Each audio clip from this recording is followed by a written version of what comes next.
بسم اللہ الرحمن الرحیم۔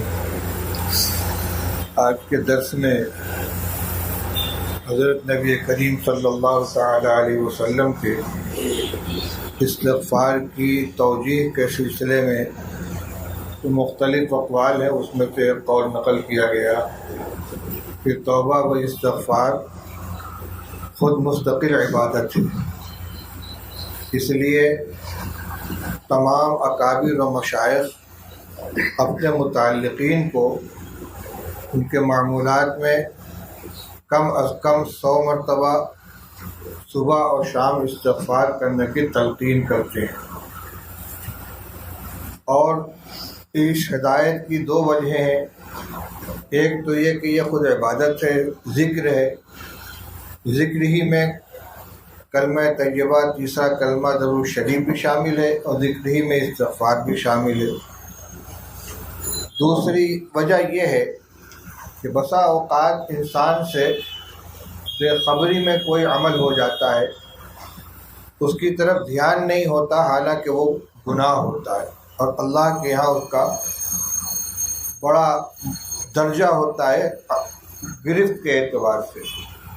جیسے کہ زبان کے سلسلے میں فرمایا گیا کہ بعض دفعہ کوئی بندہ بے خیالی میں اللہ کی رضا والی کوئی بات کہہ جاتا ہے اور اس کو وہ بالکل اہمیت نہیں دیتا، اور اس کی وجہ سے اللہ کے یہاں اس کا درجہ بہت بلند ہو جاتا ہے۔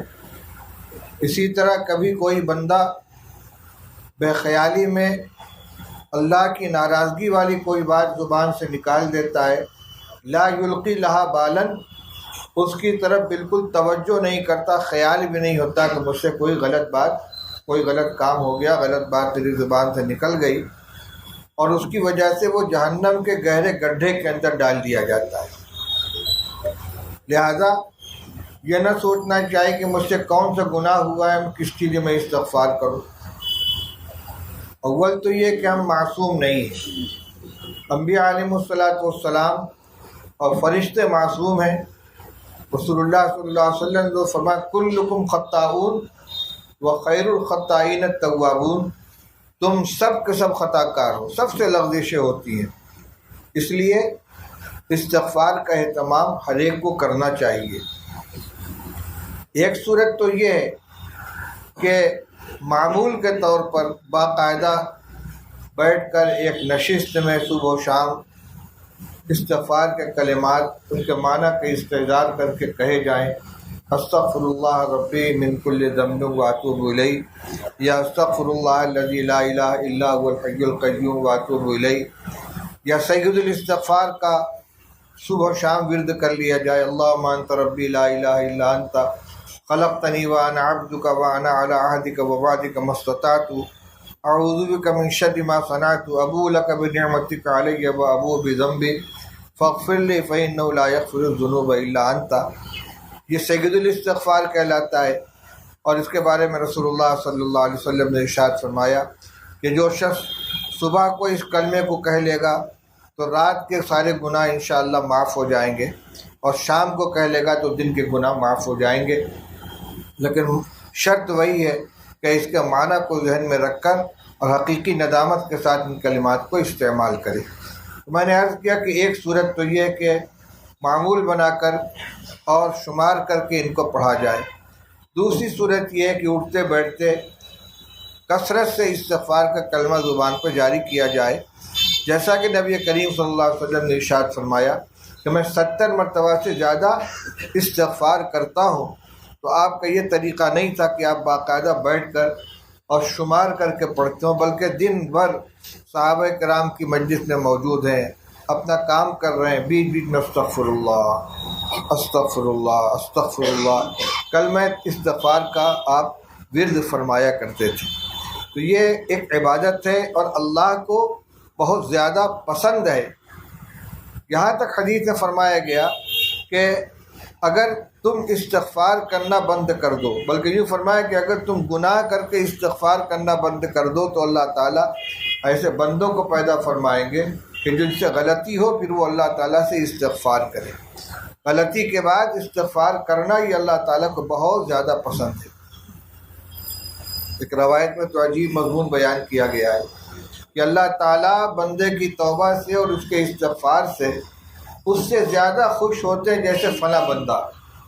وہ فلاں بندہ کون ہے؟ فرمایا کہ ایک شخص ہے جو سفر پہ نکلا، ایک اونٹنی پہ اس نے اپنا توشہ رکھ لیا، سفر کا سارا سامان ہے. سفر کرتے کرتے کسی جنگل میں پہنچا اور آرام کرنے کے لیے کسی درخت کے نیچے بیٹھ گیا، اونٹنی کو بیٹھا دیا، خود لیٹ گیا. آنکھ لگ گئی. تھوڑی دیر بعد آنکھ کھلی تو دیکھا کہ اونٹنی غائب ہے. نہ اس کے پاس سواری ہے، نہ کھانے پینے کا کوئی سامان ہے، جنگل بیابان. اب اس کو یقین ہو جاتا ہے کہ میں یہاں بھوکا پیاسا مر جاؤں گا، اب مرنا ہی ہے. تو پھر وہ مرنے کی نیت سے آنکھ بند کر کے لیٹ جاتا ہے. تھوڑی دیر کے بعد آنکھ کھلتی ہے تو دیکھتا ہے کہ اس کی اونٹنی اپنے ساز و سامان کے ساتھ اس کے پاس بیٹھی ہوئی ہے. کہ اتنا خوش ہوتا ہے، اتنا خوش ہوتا ہے، کہتا ہے اللہم انت عبدی وانا ربک، اے اللہ تو میرا بندہ ہے، میں تیرا رب ہوں. حدیث میں فرمایا کیا کہ اخطا من شدت الفرح، خوشی کی زیادتی کی وجہ سے اس کے زبان سے صحیح الفاظ نہیں نکل رہے. اتنا خوش ہے کہ زبان پہ قابو نہیں ہے. کہنا چاہیے اللہم انت ربی وانا عبدک، اور اس کی زبان سے نکل رہا ہے اللہم انت عبدی وانا ربک. اخطا من شدت الفرح، خوشی کی زیادتی کی وجہ سے اس کی زبان سے لغزش ہو گئی، اتنا خوش ہے یہ. تو فرمایا کہ جتنا وہ بندہ اپنی اونٹنے کے مل جانے سے خوش ہوا ہے، اللہ تعالیٰ بندے سے جب وہ غلطی کر کے اللہ کی طرف متوجہ ہو، توبہ کرے، اس سے زیادہ خوش ہوتے ہیں. اس لیے میرے عزیزوں اور بھائیوں، ہم علماء ہیں، طلباء ہیں، ہم سوچیں کہ ہم نہ شراب پیتے ہیں، نہ جوا کھیلتے ہیں. نہیں، اس کے باوجود بہت سی غلطیاں ہوتی ہیں. غیبت کرتے ہیں، بد نظری میں مبتلا ہوتے ہیں، دل میں ہمارے دوسروں کی طرف سے کینہ آ جاتا ہے، دوسروں کے ساتھ کی چیزوں کو ہاتھ لگا دیا، بلا ضرورت استعمال کر لیا، مختلف قسم کی چیزیں ہو جاتی ہیں اور وہ سب کے سب گناہ کے اندر آتی ہیں. تو جن کے بارے میں یقین ہو، علم ہو، ان کے استحضار کے ساتھ، ورنہ کم سے کم اجمالی طور پر استغفار کرنا چاہیے. روایات میں یہ بھی معلوم ہوتا ہے. حضرت عائشہ رضی اللہ تعالی عنہ فرماتی ہیں ایک مرتبہ رسول اللہ صلی اللہ علیہ وسلم تشریف لائے، دروازے پر کھڑے ہوئے اور پھر وہیں رک گئے، اندر داخل نہیں ہوئے. مجھے سمجھ میں آیا کہ آپ ناراض ہیں. میں نے کہا استغفر اللہ و اتوب الیہ ماذا اذنبت، یا رسول اللہ میں اللہ سے اپنی غلطی کی معافی مانگتی ہوں.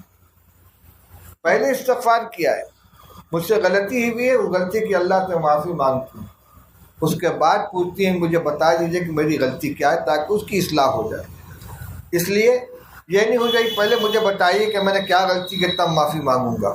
نہیں، اگر بڑے کو دیکھا کہ ناراض ہے، معافی مانگے، پھر کہیں کہ حضرت معاف کر دیجئے، لیکن یہ مجھے معلوم ہو جائے کہ میری غلطی کیا ہے تاکہ اس کی اصلاح کر لوں.